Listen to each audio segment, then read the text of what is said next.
बेटा और बेटी में इतना फर्क। एक शहर में अशोक नाम का एक इंसान रहता था। अशोक एक कपड़ों की दुकान पर काम करता था। उसकी बहुत साल पहले शादी हो गई थी। अशोक को हमेशा से लड़का चाहिए था। लड़का यह वंश का कुल दीपक होता है, पिता का नाम रोशन करता है और बुढ़ापे का सहारा होता है। पर लड़की तो शादी करके चली जाती है। ऐसी सोच रखने वाला वह पड़ोसियों को भी यह बात बताता था। शादी के कुछ साल बाद उसे 2 लड़के हुए। बड़े बेटे का नाम केशव और छोटे बेटे का नाम देव रखा। बाद में कुछ सालों बाद उसकी पत्नी का निधन हो गया।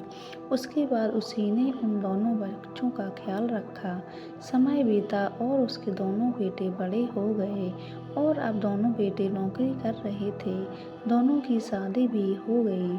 शादी होने के बाद भी वह सब एक साथ ही रह रहे थे। कुछ साल बाद एक साथ में खुशी गए और लेकिन बाद में दोनों बेटों और भाई भाई में झगड़ा होने लगा। दोनों बहुओं में भी छोटी छोटी बातों पर मतभेद होने लगा। यह सब देखकर अशोक को बहुत बुरा लगता था। अब दोनों ने अलग रहने का निर्णय लिया। वह अलग हो गए। पिताजी का ख्याल कौन रखेगा, ऐसा सवाल का निर्माण हुआ। दोनों बेटे एक एक महीना संभालेंगे, ऐसा तय किया गया। अशोक एक बेटे के साथ 1 महीने के लिए रहने लगा, फिर दूसरे बेटे के पास 1 महीने, ऐसा बंटवारा हुआ। पर जैसे जैसे वक्त बीतता गया वैसे वैसे बहुओं और बेटों में अशोक को लेकर झगड़ा होने लगा। दोनों बेटों के घर में झगड़े का कारण अशोक रहने लगा। यह बात अशोक को अच्छे से समझ आई थी। अब अशोक को पुरानी यादें आने लगी थी। उसने जिंदगी में कितनी बड़ी गलती की थी, यह उसे अब समझ में आ रही थी। पर अब इसका क्या फ़ायदा। आखिर दोनों बेटों ने पिताजी को वृद्धाश्रम भेजने का निर्णय लिया। एक दिन दोनों ही पिताजी को लेकर वृद्धाश्रम गए। वहाँ जाने पर सभी औपचारिकता पूरी करके पिताजी को मिलकर वह दोनों अपने अपने घर वापस चले गए। बेटे के घर जाने के बाद अशोक बहुत रोने लगा। उसके बाद वृद्धाश्रम में कई लोगों ने उसे समझाया पर वह बहुत दुखी हो गया था। अशोक को वृद्धाश्रम में जाकर 15 से 20 दिन ही हुए थे। वह किसी से भी बातचीत नहीं करता था और एक पेड़ के नीचे बैठकर विचार में मग्न रहता था। वहाँ के लोग उससे पूछते थे पर उसने किसी को भी कुछ नहीं बताया। कुछ दिनों में वह एक व्यक्ति से थोड़ा बहुत बोलने लगा। बाद में दोनों की अच्छी दोस्ती हो गई। एक दिन वह दोनों बैठे थे, तब वह व्यक्ति अशोक को अपनी कहानी बताने लगा। वह बोला कि मुझे एक ही बेटा है। वह मेरे साथ छोटी छोटी बातों पर झगड़ा करता था। इस बात को मैं बहुत ऊब गया था। उस वजह से मैंने वृद्धाश्रम रहने का निर्णय लिया। मुझे कभी कभी लगता है कि एक बेटी भी हो तो कितना अच्छा होता।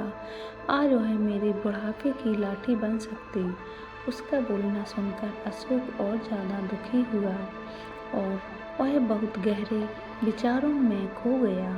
अशोक को दुखी अवस्था में देखकर उसके दोस्त ने पूछा, आप क्या सोच रहे हो? आपके सामने देखो। उस दिखने वाले 2 व्यक्तियों में से एक हमारे वृद्धाश्रम के मालिक हैं। उनका नाम रमेश है और दूसरी उनकी बेटी है। उनका नाम आभा है। वृद्धाश्रम का सारा काम उनकी बेटी ही संभालती है। इनको एकमात्र बेटी थी। बेटी माँ और पिताजी से बहुत ज़्यादा प्यार करती है। उतना ही प्यार वह वृद्धाश्रम के हर एक व्यक्ति से प्यार करती है।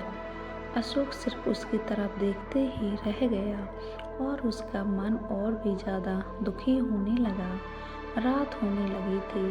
हर एक वृद्ध अपने अपने रूम में जाने लगे। अशोक भी उसके रूम में जाता और रात का खाना जल्दी खाकर सब लोग सो जाते। अशोक को उसका भूतकाल याद आता है। अशोक की शादी होने के बाद उसे पहली बेटी हुई थी। उस वक्त उसे बहुत गुस्सा आया था। पत्नी को मना करने के बाद भी गुस्से में उसने बेटी को उठाया और दूर जाकर उसे वहाँ छोड़ आया। पर अब पश्चाताप करने के सिवाय रास्ता भी नहीं था। अशोक को रात भर नींद नहीं आई। दूसरे दिन वृद्धाश्रम में एक छोटा सा प्रोग्राम था। हर एक जन जल्दी उठता है और अपने अपने काम में लग जाते हैं।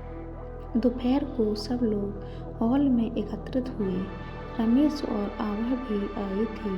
वहाँ पर प्रोग्राम चालू था।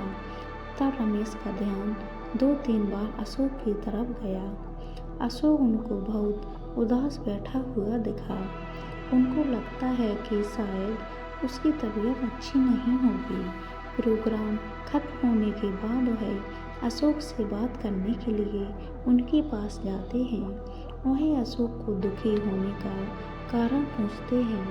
तभी अशोक बहुत रोने लगता है और थोड़ी देर बाद वह अपनी पूरी कहानी उनको बताता है कि मुझे भी पहली बेटी हुई थी, पर मुझे बेटी नहीं चाहिए थी, इसलिए मैं गुस्से में आकर उसे छोड़ कर आया।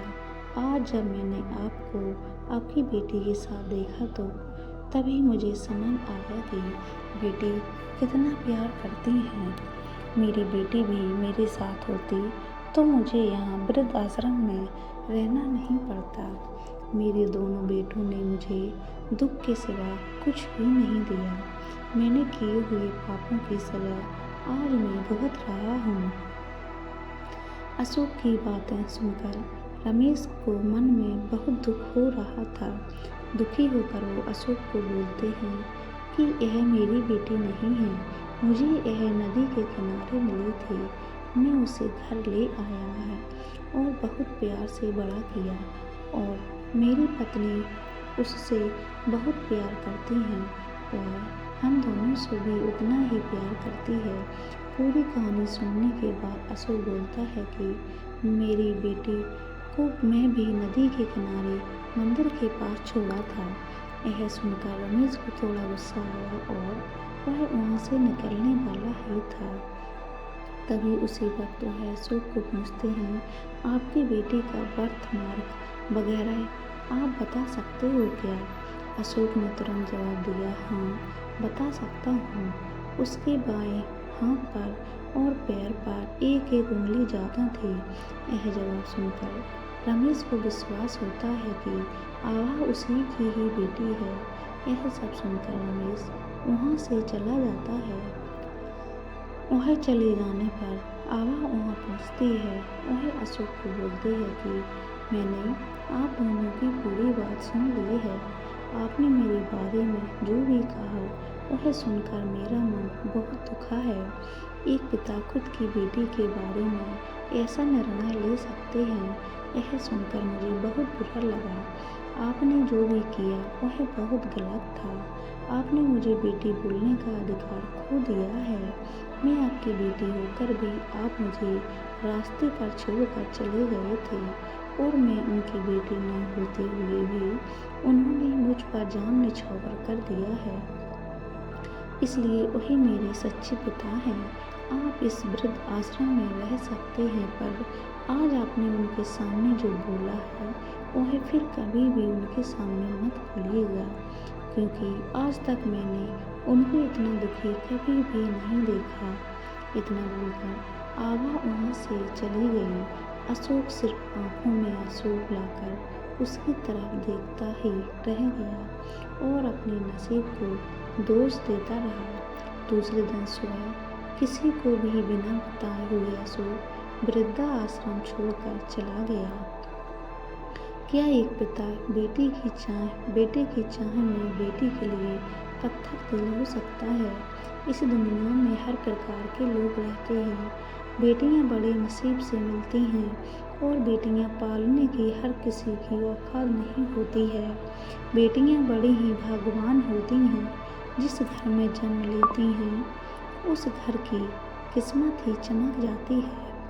दोस्तों, हमारे चैनल को सब्सक्राइब करें, वीडियो को लाइक एंड शेयर करें, अपनी राय कमेंट बॉक्स में ज़रूर दें ये आप हमारी स्टोरी कहाँ से सुनते हैं, एक कमेंट बॉक्स में ज़रूर बताएं। पूरा वीडियो देखने के लिए धन्यवाद।